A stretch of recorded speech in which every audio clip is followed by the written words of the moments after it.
छुपी नहीं है। आए दिन दलितों गरीबों पर अन्याय और अत्याचार हो रहे हैं। अब समय आ गया है कि इनसे कैसे निपटा जाए।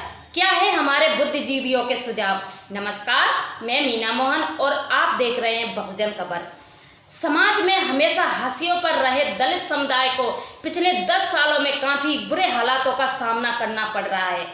एनसीआरबी राष्ट्रीय अपराध रिकॉर्ड ब्यूरो के अनुसार पिछले 10 सालों में दलितों महिलाओं का उत्पीड़न, उनकी हत्याएं, उनके साथ अत्याचार इतनी आम बात होती जा रही है कि मानो दलित इंसान ही नहीं है। पूरे देश से दलित उत्पीड़न की घटनाएं सामने आ रही है। यूपी में तो यह बेलगाम हो रहा है और इनकी रोकथाम कैसे की जा सकती है, इसके लिए कुछ अहम मुद्दों पर चर्चा करेंगे। यह बात झूठी नहीं है कि भारतीय समाज जिन स्तरों में बटा है उन स्तरों में सबसे निचले पायदान पर दलित है।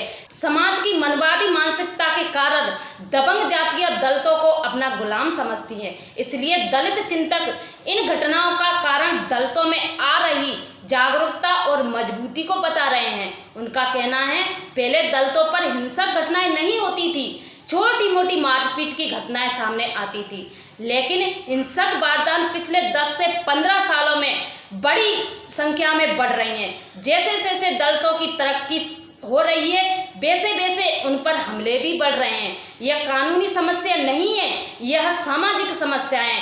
आज दलित आर्थिक और राजनीतिक रूप से बढ़ चढ़कर सक्रिय हो रहे हैं। दलित हर क्षेत्र में तरक्की कर रहे हैं। आज जो देश के कोने कोने से दलितों के उत्पीड़न, अत्याचार की घटनाएं सामने आ रही है, यह लोग अपनी तरक्की का मूल्य चुका रहे हैं। दलित चिंतक दलितों पर अन्याय अत्याचार का कारण दलितों में आ रही जागरूकता और मजबूती को बता रहे हैं, क्योंकि मनवादी मानसिकता वाले लोग नहीं चाहते कि दलित आगे बढ़े और इस तरह की घटनाओं को अंजाम देकर दलितों को डराकर उनको आगे बढ़ने से रोकना चाहते हैं। इसके लिए पूरा सिस्टम लगा हुआ है। इन घटनाओं का एक कारण यह भी है, पुलिस प्रशासन, न्याय व्यवस्था में बैठे हुए लोग जातिगत मानसिकता के हैं। वे इन मुद्दों को कुछ इस तरह से लेते हैं कि दलितों के साथ तो ये होता रहता है और ये कोई ठोस एक्शन नहीं लेते हैं। अत्याचारी उनकी जाति का होने के कारण अधिकारी उनके पक्ष में खड़े हो जाते हैं।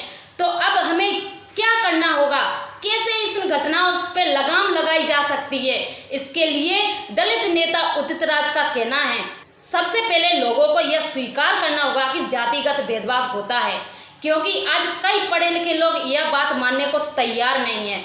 और उदित राज का कहना है कि सरकार निजीकरण लाकर आरक्षण व्यवस्था को खत्म करके असमानता को बढ़ावा दे रही है। ऐसे में न तो नेता हमारी सुन रहे हैं, न ही पुलिस प्रशासन, न ही न्यायपालिका।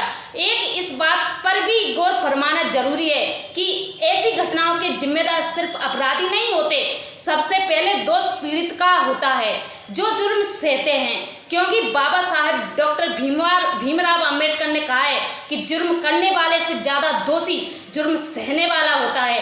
यह बात मैं इसलिए कह रही हूँ, जब इंद्रजीत की हत्या की जाती है तब उसी वक्त उस घटना के बारे में घरवाले और पूरे समाज के लोग एकजुट होकर क्यों नहीं आवाज उठाते, क्यों उस बच्चे के परिजनों और पूरा समाज 21-22 दिन तक चुप रहता है, क्यों 21-22 दिन तक पूरा मामला रफा दफा किया जाता है। क्या कारण है 21-22 दिन बाद उस घटना की याद आती है, जब तक मुजरिम ने सारे सबूत मिटा दिए, वहां से मटका हटा दिया गया, स्कूल के बच्चों पे मैनिपुलेशन कर दिया जाता है और सारे गवाहों को खत्म कर दिया जाता है, और जब बच्चे की मौत हो जाती है तब सारा समाज कहता है हाँ अत्याचार हुआ है। लेकिन मैं एक बात पूछना चाहती हूँ, क्या अत्याचार होगा तभी धरना प्रदर्शन करोगे, क्या तभी आवाज उठाओगे?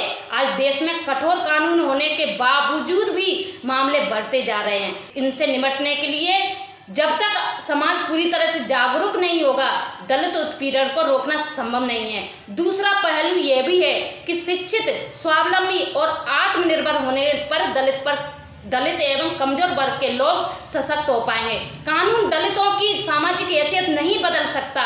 संविधान निर्माता डॉक्टर भीमराव अंबेडकर जी ने जाति आधारित टकराव के लिए अंतरजातीय विवाह को बढ़ावा देने का आह्वान किया।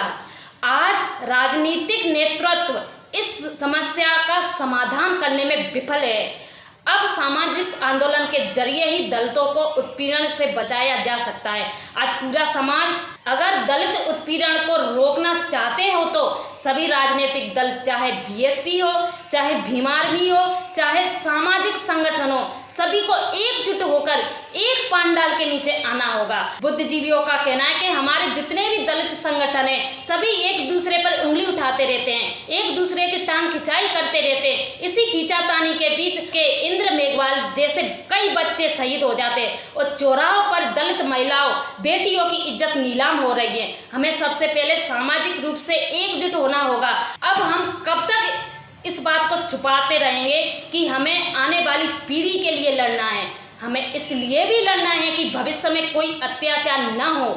हमें इसलिए भी लड़ना है कि जो आंदोलन हम कर रहे हैं वह बुलबुला बनकर ना रह जाए। वैसे तो हम सदियों से लड़ते आए हैं, लेकिन अब हमें एक ठोस रणनीति बनानी पड़ेगी। अगर भविष्य में हमारे साथ कोई जुर्म होता है तो हम चुप रहने वाले नहीं हैं, हमें मिसाल कायम करनी होगी। इसके लिए हमारा आंदोलन सिर्फ सड़कों तक सीमित नहीं रहना चाहिए, हमें कोर्ट, सुप्रीम कोर्ट, पार्लियामेंट, संसद तक भी जाना पड़ेगा। जब हम सामाजिक और आर्थिक रूप से मजबूत होंगे तब हम राजनीतिक रूप से मजबूत हो पाएंगे। इन बुद्धिजीवियों के सुझावों पर एक बार गौर फरमाएं।